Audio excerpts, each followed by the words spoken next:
Suite de Il n'y a pas que le cas concernant la présence de la manifestation européenne des salariés d'Alcatel cette semaine dans les rues de Paris. Plusieurs milliers de salariés venus de France, mais aussi d'Italie, d'Espagne, d'Allemagne, qui protestent contre les 4500 suppressions de postes qui sont prévues sur le continent. Et ils protestent notamment contre le fait que les emplois supprimés sont en partie des emplois de haute qualification, des emplois dans la recherche et l'innovation. C'est ce que regrette évidemment François Chérec, le leader de la CFDT, qui était en tête du cortège. Écoutez. On veut maintenir notre capacité d'innovation et de recherche en France et en Europe. Cette manifestation est aussi symbolique de ce côté-là.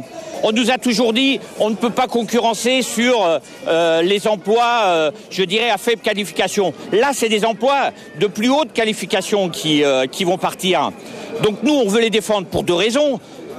Parce qu'on a besoin de ces recherches, parce que les conséquences de la recherche, c'est de nouveaux produits demain en France et en Europe, donc de nouveaux emplois. Et si on laisse partir ces emplois-là, c'est aussi notre capacité de produire qui en sera diminuée dans les années qui viennent. Bernard, j'imagine que vous partagez le constat, à savoir il faut préserver la R&D, la recherche et développement. Mais je crois que c'est ça qui est tragique dans le constat, c'est que pour une fois, on se dit bon, quand c'est des emplois non qualifiés, on se dit il vaut mieux à la limite que des machines remplacent des emplois difficiles. Très bien, on tire l'emploi vers le haut, vers la qualification. Et là, c'est pas du tout ça. Ce sont les ingénieurs qui savent. Vous avez dit qu'il y avait 1500, un peu moins de 1500 emplois. 4500 en Europe. En Europe et 1500 en France qui vont disparaître. Et parmi ces 1500, ce sera majoritairement des emplois très qualifiés de recherche et développement. Donc ça, c'est une tragédie. Ça veut dire que la concurrence maintenant ne se fait plus non seulement sur le bas, sur les emplois non qualifiés, mais également sur le haut, sur les emplois très qualifiés. Alors là, que faire Déjà aussi, quelle explication? Oui. Est-ce que Alcatel a fusionné avec l'américain Lucent il y a à peu près un an, enfin ça a été officialisé à l'automne, mais est-ce que ces suppressions d'emplois sont uniquement ou principalement la conséquence de cette fusion, à votre avis?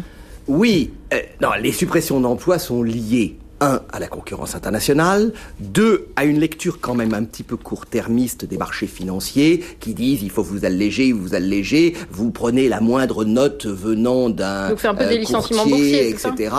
Il y a un peu de ça. Alors, ce qu'il faut aussi rappeler, c'est que lorsque vous avez un mariage modèle Alcatel-Lucent, les marchés financiers applaudissent en disant il va y avoir des synergies. Et donc on vous promet la lune. C'est quoi une synergie? Une synergie, c'est la suppression de postes. Lorsque vous avez deux labos de...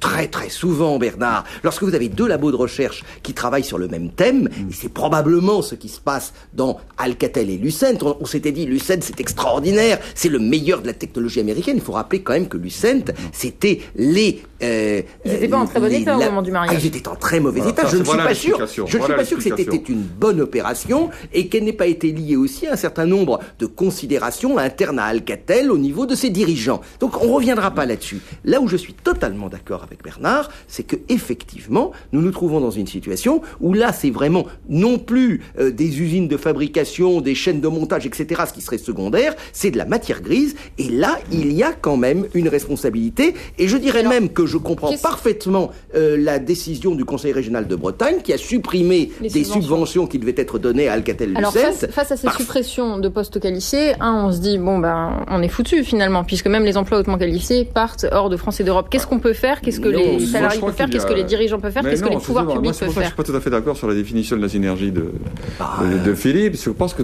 c'est une question de coût, la synergie. C'est le contraire, c'est du rendement. Si quelqu'un a des tuyaux, quelqu'un a du liquide à faire passer dans les tuyaux, il fait passer le liquide dans les tuyaux de son copain. C'est ça la synergie. Et justement, c'est au contraire, c'est un rendement qui est accru. Donc je crois que c'est de ce côté-là qu'il faut le voir. Il faut faire le pari qu'en maintenant des ingénieurs et des postes d'ingénieurs, des postes de chercheurs, ce que disait le Dugou, en faisant ce pari, en maintenant ces postes en Europe, oui. Pardonnez-moi, François Chérec, en maintenant ces postes, on va inventer de nouvelles choses. Et c'est ça de la synergie, aller de l'avant et inventer de nouveaux produits. Visiblement, c'est pas ce qu'a choisi le management d'Alcatel-Lucent. C'est une multinationale mondiale.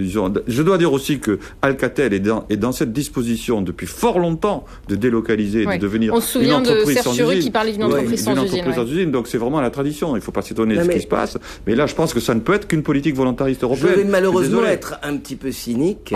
Est-ce que le temps de la grande entreprise dans ce genre de choses n'est pas terminé? Au fond, Alcatel-Lucent, aujourd'hui, ils gèrent l'acquis, ils essaient de survivre, et leurs vieux dirigeants essaient de survivre. Ça, c'est autre chose, Il serait peut-être temps... Non, mais à la limite, aujourd'hui... Mais le secteur lui-même, le secteur des télécoms, regardez simplement, je suis à peu près sûr qu'un Microsoft ou autre n'a pas la même attitude face à la recherche. C'est vrai que la recherche, c'est l'essentiel de la survie d'une entreprise, surtout dans ces domaines-là. C'est une erreur de management, en clair. Je pense que le management fait peser finalement sur les effectifs de recherche le poids d'un certain nombre d'erreurs stratégiques du passé. On finit rapidement avec le CODIS, le Conseil pour la diffusion de